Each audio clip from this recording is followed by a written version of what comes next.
कि आखिर specific role क्या है एक साइकोलॉजिस्ट का ऑटिज्म के इंटरवेंशन में, या फिर क्या ये सिर्फ ऑटिज्म की वजह से है या दूसरी कोई और बीमारी भी हो सकती है और कोई समस्या हो सकती है। जो भी बिहेवियर कर रहा है बच्चा या कोई भी व्यक्ति, उसके लिए बहुत सारे कारण जिम्मेदार हो सकते हैं। बच्चा अगर कोई भी ऐसा व्यवहार कर रहा है जो बहुत अति क्रियाशील है, बच्चा हाइपर एक्टिव है, उसमें ध्यान की कमी है, कौन कौन सी एज में किस तरह का डेवलपमेंट हो जाना चाहिए, अगर डेवलपमेंट नहीं हो रहा है, कोई स्पेसिफिक बिहेवियर है, तो उसे कैसे समझा जाए। अक्सर पेरेंट्स से पूछते हैं कि नॉर्मल, मेरा बच्चा नॉर्मल कब होगा।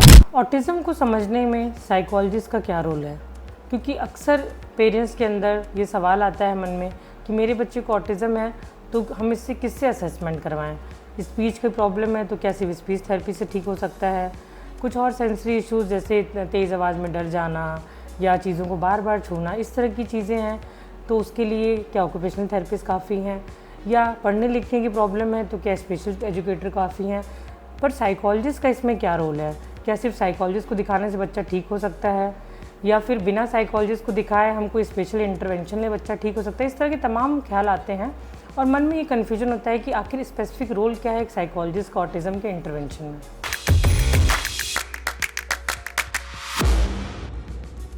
एक साइकोलॉजिस्ट का काम होता है व्यवहार का अध्ययन करना, मन की बातों को समझना। मानव व्यवहार के अध्ययन की जहाँ भी बात करते हैं उसमें साइकोलॉजिस्ट एक महत्वपूर्ण भूमिका निभाता है, क्योंकि एक हमारी ट्रेनिंग ही ऐसे होती है कि हम जो भी बिहेवियर कर रहा है बच्चा या कोई भी व्यक्ति, उसके लिए बहुत सारे कारण जिम्मेदार हो सकते हैं। बच्चे के डेवलपमेंट में बहुत सारी चीज़ें इंपॉर्टेंट हैं। उसका सोशल डेवलपमेंट भी ज़रूरी है, उसका इमोशनल डेवलपमेंट भी ज़रूरी है, उसका कॉग्निटिव डेवलपमेंट भी ज़रूरी है। तो कौन कौन सी एज में किस तरह का डेवलपमेंट हो जाना चाहिए, अगर डेवलपमेंट नहीं हो रहा है, कोई स्पेसिफिक बिहेवियर है, तो उसे कैसे समझा जाए। ये सारी जितनी भी चीज़ें हैं ये एक मनोवैज्ञानिक अच्छे तरीके से समझ सकता है। इसलिए ऑटिज्म के इंटरवेंशन में अगर एक मनोवैज्ञानिक की मदद ली जाए तो जितने भी पहलू हैं, क्योंकि ये एक न्यूरो डेवलपमेंटल डिसऑर्डर है, मस्तिष्क के विकास से संबंधित है, व्यवहार से संबंधित है, इसलिए इसमें साइकोलॉजिस्ट का क्या रोल होगा आज उस पर चर्चा करेंगे। तो साइकोलॉजिस्ट का पहला काम है ऑटिज्म में डायग्नोसिस या असेसमेंट करना।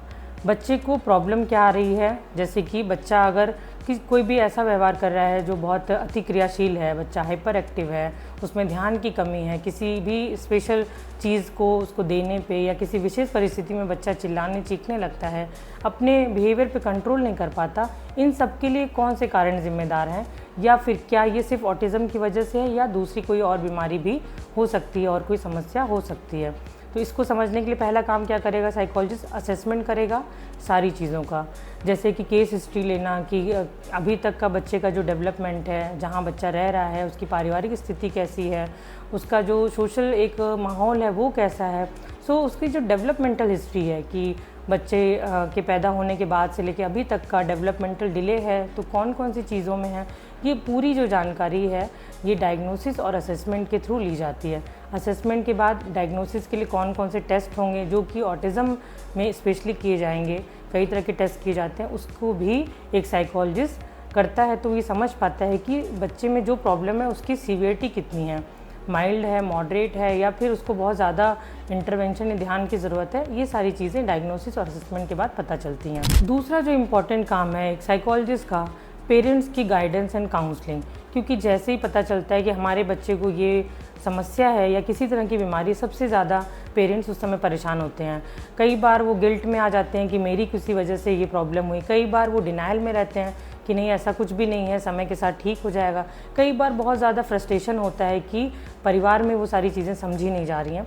तो इस तरह की सिचुएशन में कैसे बाहर निकालें, पेरेंट्स को कैसे समझाएं कि इस तरह की चीज़ों को डील कैसे करना है, बच्चे की प्रॉब्लम्स को कैसे समझना है, ये सारी जानकारी एक मनोवैज्ञानिक मदद से अच्छे से समझी जा सकती है। इसके अलावा परिवार के और सदस्य हैं जो इन सब चीज़ों को नहीं समझते, उनको साइको एजुकेट करना एक इम्पॉर्टेंट रोल है। जो इमोशनल सपोर्ट चाहिए पेरेंट्स को, ये जानने के बाद कि किस तरह की पारिवारिक या जो पेरेंटल हम बात करते हैं गाइडेंस की, उसमें पेरेंटिंग स्टाइल कैसे चेंज करनी है, ये सारी जानकारी एक मनोवैज्ञानिक बेहतर तरीके से दे सकता है। तीसरा काम है साइकोलॉजिस्ट का बिहेवियर इंटरवेंशंस की बात करना। अक्सर पेरेंट्स से पूछते हैं कि नॉर्मल, मेरा बच्चा नॉर्मल कब होगा। अब उसको एबनॉर्मल नॉर्मल के बीच का डिफरेंस बताना कि यहाँ पे एबनॉर्मल नॉर्मल के चक्कर में पड़ने से अच्छा है कि हम इंडिविजुअल डिफरेंसेस की बात करें। हर बच्चा यूनिक है, उसकी स्ट्रेंथ क्या है, उसकी जो भी वीकनेसेस है उस पर काम कैसे किया जाए, उसको बेहतर तरीके से मैनेज कैसे किया जाए, ये एक साइकोलॉजिस्ट कर सकता है through the behaviour intervention, behaviour therapy के द्वारा। और बिहेवियर इंटरवेंशन के लिए ज़रूरी है कि हम मानव व्यवहार को समझ पाएँ। बच्चा कौन सा व्यवहार क्यों कर रहा है, उसके पीछे के कारण क्या हैं, क्या कुछ रीइंफोर्समेंट करने से या रीइंफोर्समेंट टेक्निक्स चेंज करने से बिहेवियर को बदला जा सकता है। सो इस तरह की प्ले बेस्ड थेरेपी हो गई, इंटरवेंशन हो गया, सोशल स्किल ट्रेनिंग हो गई, क्योंकि बच्चे का सोशल इंटरेक्शन पुअर है। इन सब के लिए प्ले वे मेथड से कैसे हम उनके बिहेवियर को मॉडिफाई कर सकते हैं, माल एडजस्टेड बिहेवियर को कैसे एक एडजस्टेड सिचुएशन में बना सकते हैं, ये सारी जानकारी एक साइकोलॉजिस्ट बेहतर तरीके से देता है। अगला जो इम्पॉर्टेंट काम है, स्कूल एंड कम्युनिटी कोलैबोरेशन को बनाना, क्योंकि एक साइकोलॉजिस्ट ही है जो ये बता पाएगा कि इसमें स्कूल का इंटरवेंशन क्या होगा, कैसे होगा, बाकी कौन कौन से स्टाफ हैं जो कम्युनिटी लेवल पे बच्चे को हेल्प कर सकते हैं।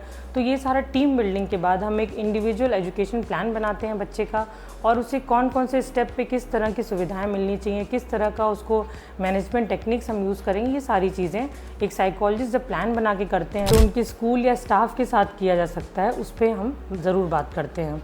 इसके अलावा जो नेक्स्ट हमारा जो इम्पॉर्टेंट स्टेप होता है, बच्चे को लाइफ लॉन्ग सपोर्ट देना, क्योंकि ऑटिज़म एक लाइफ लॉन्ग कंडीशन है, इसलिए कुछ सालों तक सिर्फ थेरेपी देके उनको उस प्रॉब्लम से बाहर निकालना इतना आसान नहीं है। अलग अलग स्टेजेस है विकास की, जैसे कि चाइल्डहुड में क्या चैलेंजेस आएंगे, बच्चा जब बड़ा होता है एडोलसेंस में क्या चैलेंजेस आएंगे, अडल्टहुड में क्या चैलेंजेस आएंगे, इन चैलेंजेस के साथ कोपिंग स्किल्स को कैसे बढ़ाना है, हर स्टेज की जो चैलेंजेस को मैनेज कैसे करना है, इसको समझने के लिए एक साइकोलॉजिस्ट बहुत ही हेल्पफुल होता है उस स्टेज पे, क्योंकि लाइफ लॉन्ग स्किल ट्रेनिंग देना बहुत ज़रूरी है।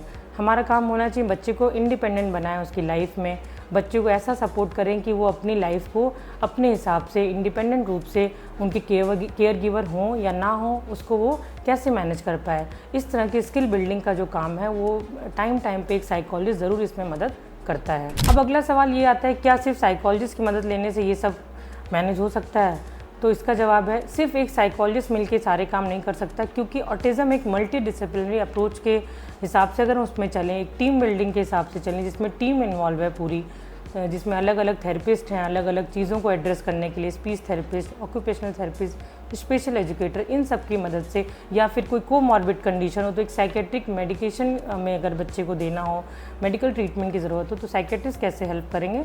तो ये टीम अप्रोच अगर चलेगी तो बच्चे के लिए वो ज़्यादा बेनिफिशियल होगा और लाइफ लॉन्ग सपोर्ट के लिए वो ज़्यादा यूज़फुल होगा। अगर सिर्फ स्पीच थेरेपिस्ट या स्पेशल एजुकेटर के पास जाएँ तो क्या परिणाम होगा? इसका जवाब है कि परिणाम तो मिलेंगे, लेकिन शायद उतना अच्छे से कुछ चीज़ें अधूरी रह जाए, क्योंकि साइकोलॉजिस्ट मेंटल हेल्थ सपोर्ट पे काम करेगा, बिहेवियरल चेंजेस पे काम करेगा, जो भी बिहेवियर के लिए रूट कॉज है उस पर जाके काम करेगा। तो एक जो ग्रॉस पूरा मिल के डेवलपमेंट होना चाहिए बच्चे के लिए, उसके डेवलपमेंट के लिए ज़रूरी है, ये टीम वर्क के बाद ही हो सकता है। तो ऑटिज़म के लिए बेस्ट प्रैक्टिस क्या हो सकती है, जिसमें कि मल्टी डिसिप्लिनरी टीम हो। साइकोलॉजिस्ट काम करेगा इमोशनल रेगुलेशन पे, पेरेंटल काउंसलिंग एंड गाइडेंस पे, स्पीच थेरेपिस्ट काम करेंगे speech and language communication skills पे, ऑक्यूपेशनल थेरेपिस्ट काम करेंगे जो भी सेंसरी डिसरेगुलेशन है उस पर काम करेंगे। इसके अलावा स्पेशल एजुकेटर काम करते हैं एकेडमिक और कॉग्निटिव स्किल्स पे, और पेरेंट्स काम करते हैं डे टू डे लाइफ में जो इम्प्लीमेंटेशन होना चाहिए, डे टू डे इंटरवेंशन होना चाहिए उस पर। तो ये एक पूरा टीम वर्क है। अगर आप टीम वर्क के साथ चलेंगे तो बच्चे के जो भी ऑटिज़म के सिम्टम हैं उनको ज़रूर कम किया जा सकता है और उनको मैनेज किया जा सकता है। तो ये ज़रूरी नहीं है कि हम क्या दें कैसे दें, ज़रूरी ये है कि आप बच्चे को किस तरह समझ पा रहे हैं। सो साइकोलॉजिस्ट एक नेविगेटर की तरह काम करता है जो कि टीम को आपस में जोड़ता भी है। सिर्फ उसका डेवलपमेंट ही नहीं होता बल्कि इसके साथ साथ बच्चे में सेल्फ कॉन्फिडेंस भी इम्प्रूव होता है। तो साइकोलॉजिस्ट आपका एक गाइड हो सकता है जो आपकी हर कदम पे मदद ज़रूर करेगा, इसलिए इसे समझें, स्वीकारें और साथ चलें।